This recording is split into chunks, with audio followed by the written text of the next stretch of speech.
The Galactic Council's debate screeched to a halt as hundreds of human warships ripped out of hyperspace, weapons locked on the Arcturus prime capital.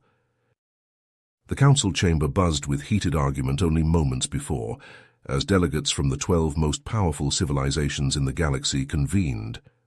Deneb, the Arcturian representative, had been in the middle of a long-winded tirade, arguing that the newly discovered humans were far too primitive to be granted membership. "They've barely achieved faster-than-light travel," Deneb said, his long fingers steepled. "Their technology is laughable. Their society, barbaric. They fight among themselves constantly.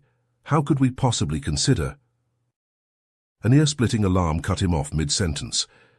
Deneb's slender form flinched as a hologram flared to life in the center of the chamber, showing an armada of strange angular ships dropping out of faster-than-light speeds on the edge of the Arcturus system.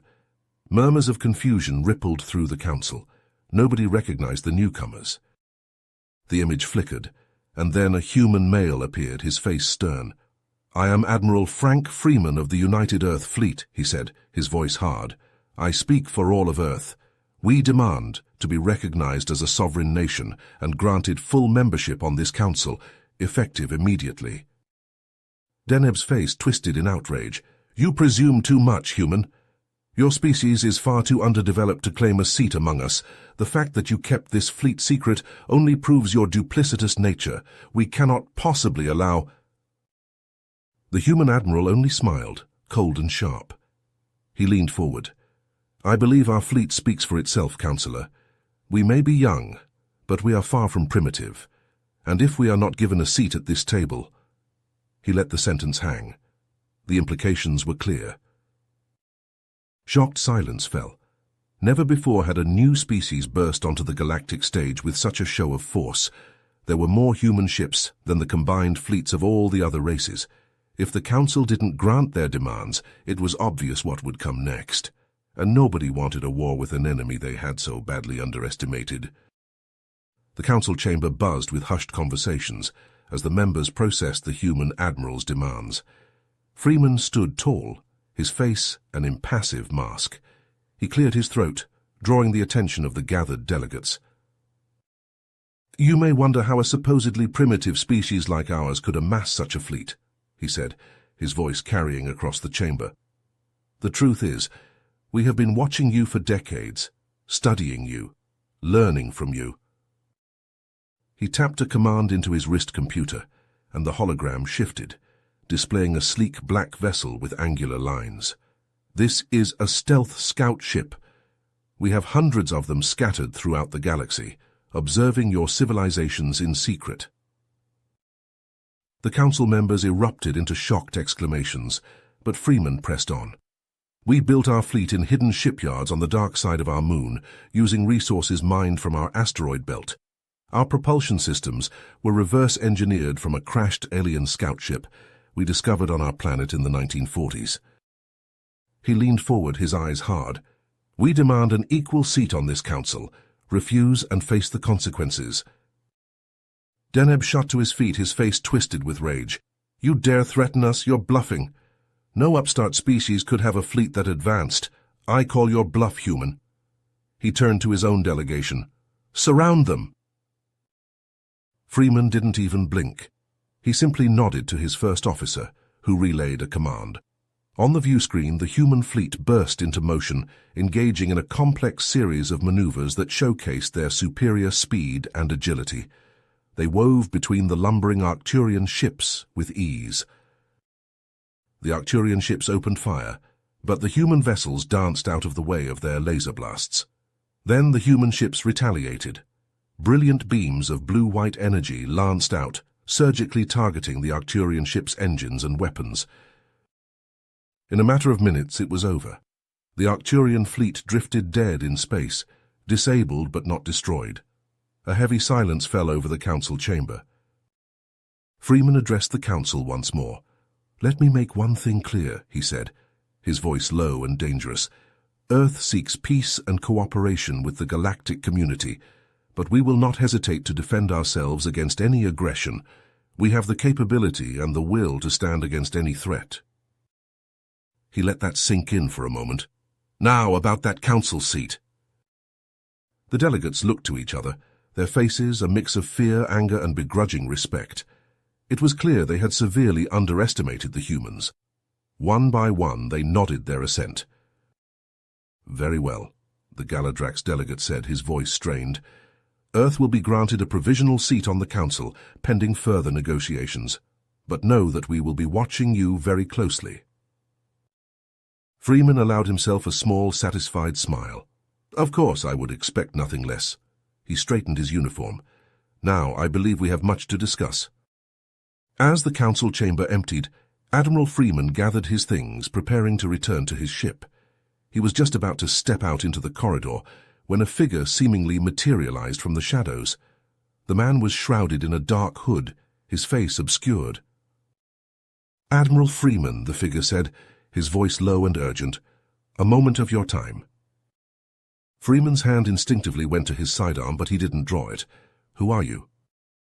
The hooded man glanced around, as if checking for eavesdroppers. I am Zephyr, a member of the Galactic Liberation Front. We need your help. Freeman's brow furrowed. The GLF? I've never heard of you. Zephyr stepped closer. We are a secret resistance movement, fighting against the oppression of the Arcturians and their allies. The Galactic Council is not what it seems. Many species suffer under their rule.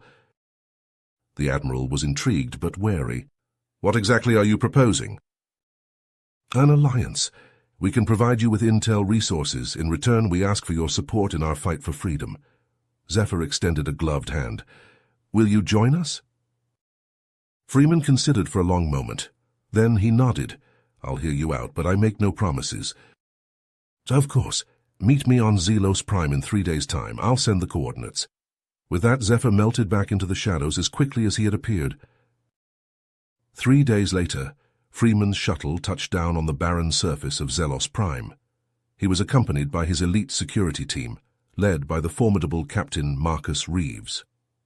As they disembarked, weapons at the ready, they were greeted by a small group of GLF members. But something was wrong. Freeman saw it in their posture, the way their hands hovered near their weapons. He had barely opened his mouth to warn his team when all hell broke loose. Arcturian agents burst from hiding, firing on the assembled group. Freeman dove for cover, his team responding with a hail of return fire. The GLF members scattered, some joining the humans, others revealing themselves as turncoats. In the chaos, Freeman saw Zephyr go down, hit by an Arcturian blast. He fought his way to the fallen rebel's side, dragging him behind a rocky outcropping. Zephyr was badly wounded, his breath coming in wet, ragged gasps. With a trembling hand, he pressed a data chip into Freeman's palm. Take this, he wheezed. Evidence of their crimes. Allies. Find them. Freeman gripped the chip tightly as Zephyr's eyes fluttered closed. Around him the battle still raged, but a new determination filled him. He would expose the Arcturians' atrocities.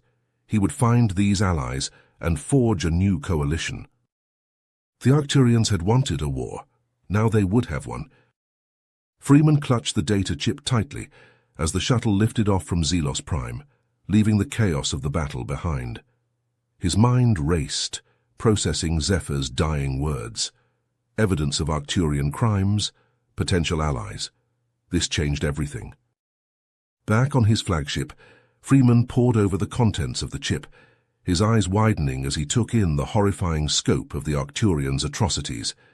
Experiments on sentient beings, genocides covered up, worlds left barren and lifeless. He knew he had to act. Nakamura, Freeman barked, summoning the ship's chief technology officer. I need you to infiltrate the Arcturian data network. Broadcast these files to every civilized world in the galaxy. Ethan Nakamura, a brilliant young hacker, nodded grimly. His fingers flew over the console, bypassing firewalls and encryption with ease. I'm in, he said after a tense few minutes. Broadcasting now. As Nakamura worked, Freeman turned to Captain Reeves. Marcus, I need you to lead a team to Vega 9. The Arcturians conducted experiments there. We need physical evidence, survivors' accounts, anything to corroborate these fills. Reeves saluted. On it, Admiral. The elite team, handpicked by Reeves, geared up and boarded a stealth shuttle. They slipped past Arcturian patrols and landed in the ruins of what had once been a thriving city on Vega 9. As they picked their way through the rubble, weapons at the ready, a voice rang out. "Halt! Who goes there?" A group of ragged survivors emerged, led by a fierce-looking warrior with a laser rifle. Reeves held up his hands. "We're from Earth. We're here to help." The warrior, who introduced himself as Thaxos, narrowed his eyes. "Why should we trust you?" Reeves showed them images from the data chip. Thaxos's face twisted with rage and grief as he saw evidence of what his people had endured. "We will tell you everything," he vowed. As Reeves and his team gathered evidence and testimonies, trouble was brewing on Arcturus Prime. Deneb paced his office, his face dark with anger. "The humans are up to something," he snarled. "Find out what." His intelligence agents worked feverishly, tracing data streams and communication signals. Suddenly alarms blared. "Admiral! The humans have breached our network. They're broadcasting by the stars." Deneb watched in horror as file after damning file flashed across the screens. His crimes laid bare for all to see. Panic turned to rage. "Arrest Freeman," he ordered, "and ready the fleet. This means war." The Arcturian armada surged forward, weapons locked on the human ships orbiting the planet. On the bridge of his flagship, Freeman stood tall, his face grim as he took in the imposing sight of the alien fleet. "This is Admiral Freeman to all Earthships," his voice rang out over the comms. "Battle stations, I repeat, battle stations. We will not back down from this fight." As the two fleets faced each other, weapons primed and ready, the fate of the galaxy hung in the balance. The truth was out there now. But would it be enough? Only time would tell. On the bridge of his flagship, Admiral Freeman gripped the armrests of his chair as the ship shuddered under another barrage of Arcturian fire. The viewscreen showed the two fleets locked in a deadly dance, energy beams and missiles crisscrossing the void of space. "Admiral," Nakamura's voice crackled over the comm. "The broadcast is out. Every corner of the galaxy knows what the Arcturians have done." Freeman allowed himself a grim smile. "Good work, Nakamura. Now let's finish this." As if on cue, a second comm channel opened, revealing the haggard but triumphant face of Captain Reeves. "Admiral, we've arrived at Arcturus Prime with the Vegan survivors. They're ready to testify before the Council." Freeman nodded. "Get them in there, Marcus. We'll keep the Arcturians busy." The battle raged on, the human fleet's superior technology and tactics slowly turning the tide against the Arcturians. But victory came at a steep price. Freeman watched in anguish as ship after ship vanished from the tactical display, consumed by the firestorm of war. A proximity alert sounded. Deneb's flagship, a monstrous dreadnought, loomed on the viewscreen. Freeman made a split-second decision. "Prepare a boarding party," he ordered. "We're going to end this at the source." Minutes later, Freeman led a strike team onto the Arcturian ship, cutting through the defenders with ruthless efficiency. They fought their way to the bridge, where Deneb waited, his face twisted with hatred. In the chaos of the firefight, Freeman felt a searing pain as an energy bolt found its mark. He staggered, his vision blurring, but pushed forward. With a final burst of strength, he crossed the distance to Deneb, disarming him with a swift strike. As Reeves and his team secured the bridge, Freeman slumped against a console, his life ebbing away. Reeves rushed to his side, his face etched with concern. "The fleet," Freeman rasped. "It's yours now, Marcus. Finish what we started." Reeves clasped his hand, his eyes shining with unshed tears. "I will, Admiral, I promise." With a final, shuddering breath, Admiral Frank Freeman, hero of the United Earth Fleet, passed from the realm of the living. In the council chamber, a stunned silence fell as the Vegan survivors recounted their harrowing tales of Arcturian brutality. Faced with incontrovertible evidence, the council had no choice. They stripped the Arcturians of their seat and ordered the arrest of their leaders.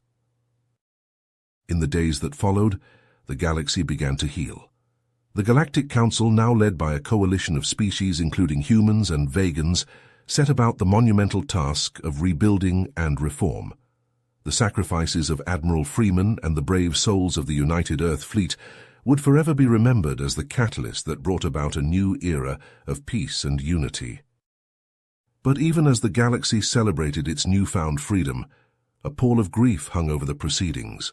The loss of Admiral Freeman weighed heavily on all who had known him. In life, he had been a beacon of hope, a champion of justice. In death, he had become a legend. Captain Marcus Reeves, newly appointed Supreme Commander of the United Earth Fleet, stood before a sea of mourners at Freeman's funeral. As he spoke of his mentor's courage, his vision, his unwavering commitment to the cause of liberty, Reeves could feel the weight of destiny settling on his shoulders. He would carry on Freeman's legacy. He would safeguard the hard-won peace and ensure that the sacrifices of the fallen had not been in vain. The future was uncertain, but with leaders like Reeves at the helm, the galaxy would weather whatever storms lay ahead. The Arcturian War was over, but the struggle for freedom, for justice, for the very soul of the galaxy, had only just begun. And in the halls of power and on the frontiers of space, the name of Admiral Frank Freeman would echo through the ages, a testament to the indomitable spirit of humanity. You have reached the end of the story. If you enjoyed this story and want to support us, please leave a like and subscribe to our channel, and for every comment that says 88, I will heart every single one of them. Thank you for your time.